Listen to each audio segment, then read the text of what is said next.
যারা নাকি ফজরের পর ঘুমায়, ফজরের নামাজের পর ঘুমায়, এদের জীবনে বড় বড় মারাত্মক তিনটি ক্ষতি হবে।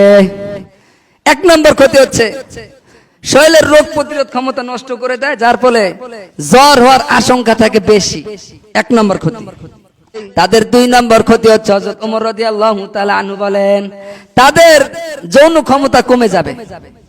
দুই নম্বর ক্ষতি, যদি ফজরের পর কেউ ঘুমায়, ফজরের সময় ঘুমায় থাকে, তাদের দুই নম্বর ক্ষতি হচ্ছে যৌন ক্ষমতা কমে যাবে। আর তিন নম্বর ক্ষতি হচ্ছে ফজরের সময় ঘুমাইলে, ফজরের নামাজের পর ঘুমাইলে তিন নম্বর ক্ষতি হচ্ছে শরীরের লাবণ্যতা, শরীরের সজীবতা দিন দিন নষ্ট হতে থাকবে। এই তিনটি ক্ষতি মারাত্মক তিনটি ক্ষতি। অর্থাৎ এক নম্বর ক্ষতি হচ্ছে জ্বর হওয়ার আশঙ্কা তার বেশি থাকবে ফজরের পর ঘুমালে, হচ্ছে তার যৌন ক্ষমতা কমে যাবে।